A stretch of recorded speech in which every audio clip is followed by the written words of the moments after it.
Hello, in this video we're going to talk about domain, range, increasing intervals, and then decreasing intervals. And this is going to be in the context of a quadratic equation. In previous videos I talked about the vertex, axis of symmetry, graphing by hand, talking about x-intercepts, positive intervals, negative intervals. Here we're going to talk about these four terms and concepts, ideas. The first being domain. Now, domain is going to refer to the x values, and x values typically refer to like the location of your graph. For instance, the location of location of things on the graph, rather, such as this point here, they have a location at x equals 1 and x equals 5, and they have a value, the y value here. The word is going to refer to the value of your equation, something that's a little bit more variable here, or interestingly variable, which is in this case going to be like the height of your graph at any given point. Now, domain, just being location, is basically going to say what locations, what inputs are valid, which ones are included in this graph that you can have a value, an output at. So what x values are valid? Well, for a quadratic equation, there is nothing that you can't plug inside of here. You could use pi, you could use 2, you could use negative 5.8. You could plug in any value, you could square it, make it negative, times it by 6, subtract 5 at the very end here. There's no number that you can't use. And so in this way, we say that pretty much every real number, or exactly every real number rather, is a valid input, is a part of the domain. Now, the way we're going to choose to represent that idea is using an interval, which is basically saying, okay, everything between these two numbers here, and we prefer to list the smaller of the two, or the one that's most to the left or most southward, depending on if you're doing domain or range. In the context of domain, it's the most left, the most negative, the smallest, so to speak, number. In value, which in this case is negative infinity,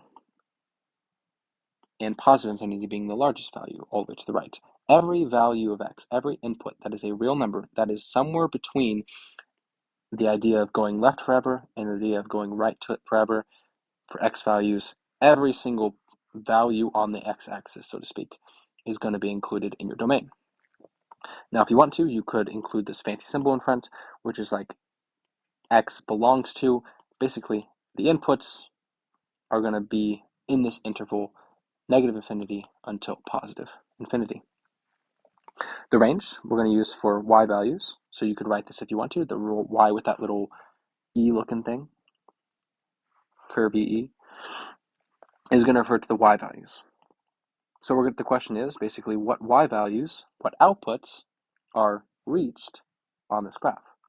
Now, the graph here is not referring to the coordinate plane, of course. It's referring to the orange line itself, this orange curve, this parabola, if you will, this quadratic equation.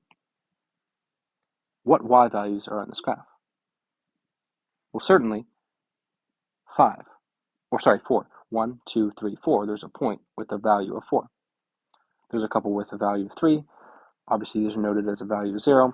If you think about it, there's probably some point down here. I don't know exactly what the x-coordinate is going to be, but with a value of 1, 2, 3, maybe like negative 3.5 or negative 4.9 or whatever have you, if you notice, anywhere that you see a marking here or a piece of the graph of this parabola, every y value that it sort of passes through, every horizontal line here and the imaginary ones you can't quite see because I haven't drawn them in, every y value that you pass through is going to be a part of your range, because there's going to be some point, maybe it's like right here, that has your given y value on this graph. Notice the orange line passes through that pink point that I drew. So whatever that y value is, it's right here, whatever that value is in your range. Now, to give an example of something not in the range, consider the y value of 6. If I drew a horizontal line here, notice there is no value on this orange curve. There's no location where you have a point, a value of 6. In this way, we say 6 is not in the range. So what values are in the range? Well, pretty much everything, notice the arrows here, it's going to keep traveling down on both sides.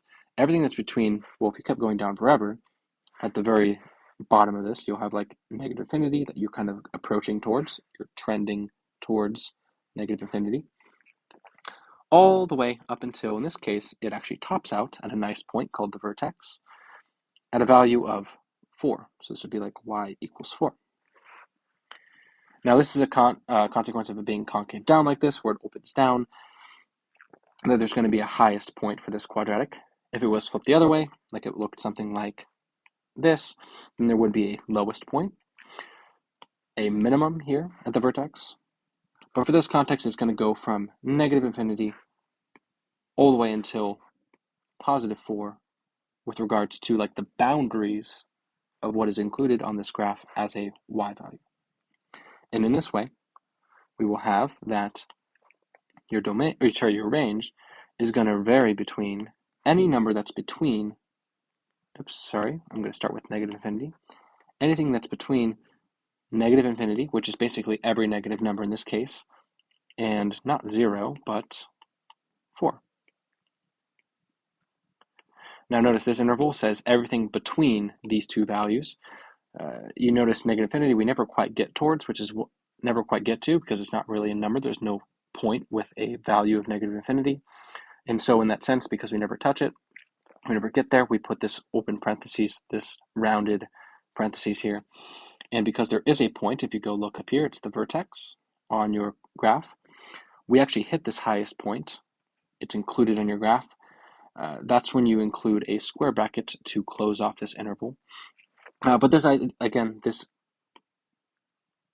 way to write the range as an interval just means that every y value that you can see in your graph that has a y value between negative infinity, basically every negative number, so to speak, and all the way up until 4 is going to be included on this graph. And so this is how we write this. Now, with regards to that, you'll notice as we travel around here, we do seem to double back. The range we kind of hit every point twice, every y value twice, except for the very maximum. We hit that once, and then we kind of double back and we go, that symmetry is present, we're going straight back down. Now, we're not going to double count any of those points in the range, but what I'm getting at is that for this particular graph, something interesting is going on in that we're actually traveling in two different directions. We're traveling upwards, or we're increasing on one side, and then we kind of top out, and it swaps directions, after which we then progressed downwards, or we decrease. Now, notice the arrowheads here are suggesting that this is just going to keep going down and to the right. This one's going to keep going down and to the left, or rather, it will have come from the bottom left and continually increase and go to the right until this transition point. Now, the location where it actually swaps between increasing and decreasing, the location, the x value, is once again that axis of symmetry. It's that vertex. In this case, the x value of 1, 2, 3, x equals 3, x equals 3. That's where we transition from increasing to decreasing. We increase on either or on the left-hand side forever and ever from negative infinity, from as far left as you can imagine, way out to the side. We just keep increasing, as it were, until we get to that point, that value, that location, the x value here, the location of 3, after which, after the location of 3, we then proceed to decrease forever and ever until we get to perhaps what we could call positive infinity. In this sense, we are going to write that we can increase from negative infinity up until the x value, the location of positive 3, and then we will proceed from 3 until infinity, decreasing. Now, importantly, just a little note, you'll notice I did not put square brackets on that 3 on either case, and that's because when you get up to the very top, for a brief instant, you're neither increasing or decreasing. You're just kind of hanging still before you transition. And so in that sense, at the value 3, you are not increasing and you are not decreasing. So we put brown parentheses to say, well, we never increase at 3, so we leave it open. And we never decrease at 3, so we leave it open. It's like we increase until we basically get till 3, everything as we approach 3, then we stop, and then we pick it back up. And yeah, so that's increasing and decreasing, domain and range. Hopefully that helped a bit. If not, feel free to watch it back a little bit. And yeah.